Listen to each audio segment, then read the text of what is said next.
I don't think a bearing is supposed to look like that. Just saying.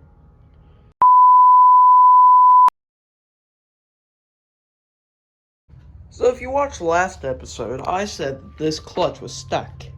Well, the thing is, I don't know how to use a hand clutch, and this is my first experience as one. It was in fact not stuck. So whenever I drained the oil, I knew that there's going to be some sludge left in the bottom of the crankcase, but I didn't think there was going to be that much. Yum.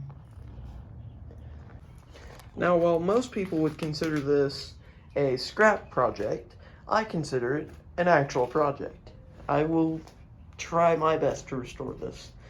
The gas tank, this sounds like it has had the stick treatment. That's a reference if you did not know. Now that one I have not looked in yet. Somebody took a hammer to that. So I believe that this tractor has hydraulics, PTO.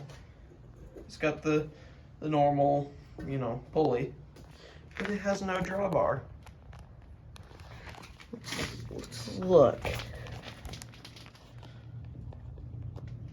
Perhaps it does. It's just not on there. That's certainly interesting. That's going to be annoying to find. Somebody cut the hydraulic line off. Now, if you're wondering, this valve is free, this valve is free, this valve is free, but I believe this one is stuck. All I have to do is take my old trusty hammer and just tap on it, and I can feel it, if it's stuck or not.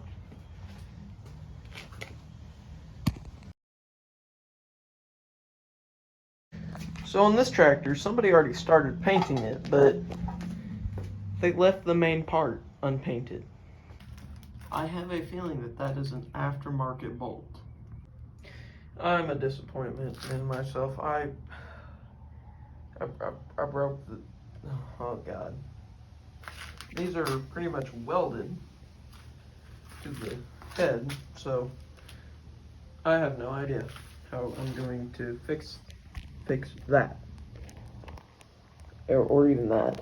And it's definitely going to need a new manifold anyways, because that's a little broken on the exhaust. Just a little. Yeah, I just got a little bit too carried away. That's, I don't know. Now, I'm curious as to why this is on here. I need to figure out how to get it off, because currently I can't get it off. So I've just been taking some good old WD-40 and just kind of soaking it every once in a while.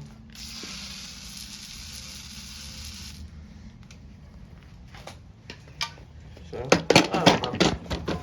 I'm out of peanut butter blaster. I need to go get some more.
So this right here, let me zoom that out a little.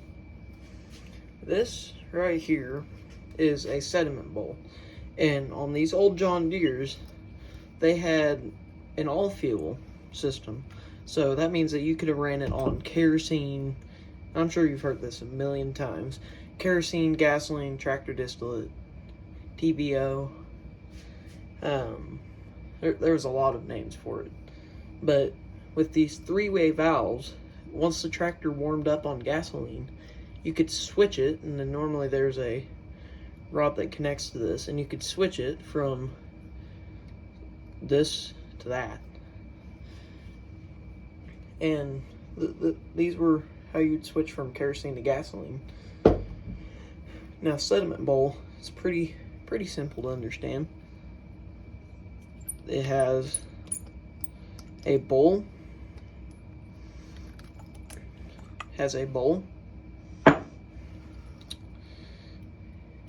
a paper thin filter.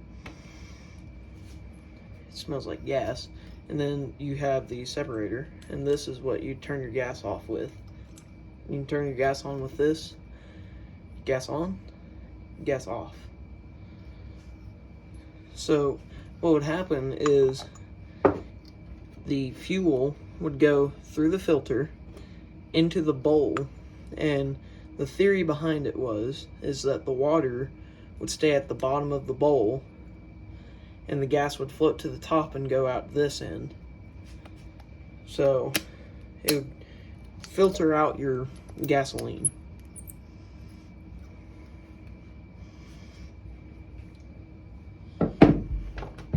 I'm sure you know what these are. They are spark plugs. And on a John Deere H, I don't remember the exact size, but they're pretty standard. Let's see. No size markings. This is a spark plug wire or cable. Somebody decided to cut the other end off of it. I've got another one, but I don't have it with me right now. This is a carburetor. So on a carburetor, what it does is, I like to think of it as it's gas-infused air or air-infused gas. So this right here is what you call a choke. Every motor will have it. Every gasoline motor, I should say, will have a choke. What this does is it limits the airflow into the carburetor. So say that you want more gasoline going into the cylinders, you close the air intake off. See how it's closed? Say that you want the most amount of air that you can get going into the cylinders, you have the choke off. You really only want to run the choke whenever you're starting it. This is what you call the fuel bowl, right here.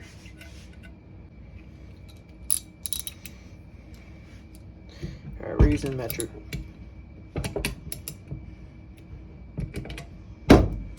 Guess I should put it in reverse.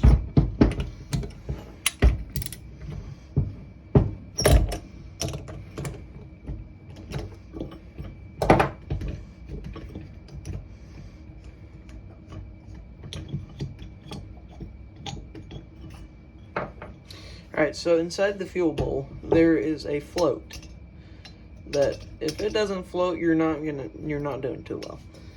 It can actually kill your engine. It's not very good if your float's not working, but it's just connected very, very, very loosely right there. So I don't remember which one is which, but it says it on the side. This is an idle adjustment, and this is your load adjustment. So, yeah, I don't know how much I want to mess with those, but that's how those work. This is a Marvel Chevrolet DLTX 46 carburetor. I believe that there's another model that came on these John Deere 2-cylinders, especially the H's. I'm talking about H, but I don't remember which one.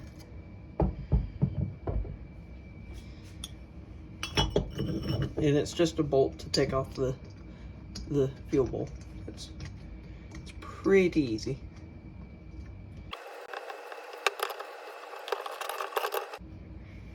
All right.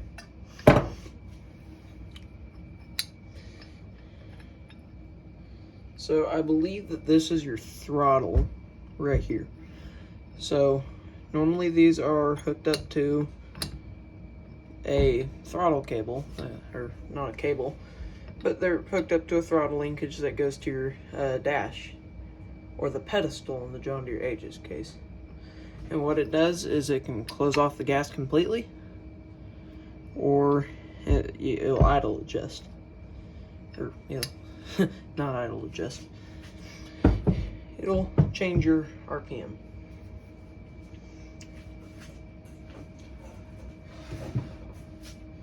So how we're going to get those? Here in Oklahoma, it's super hot these days. So about the only time that I can really go outside to do anything is in the evening. And in the evening, I'm usually feeding sheep or working with sheep. And you'd say, what about the mornings?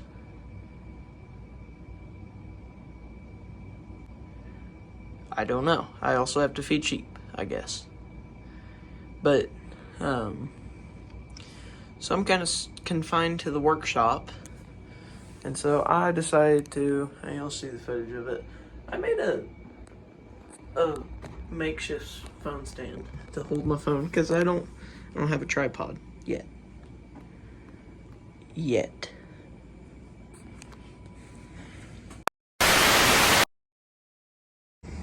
Just going through all the fishing stuff. Quite a bit. Just saying, this isn't even all. You know, I absolutely hate DeWalt.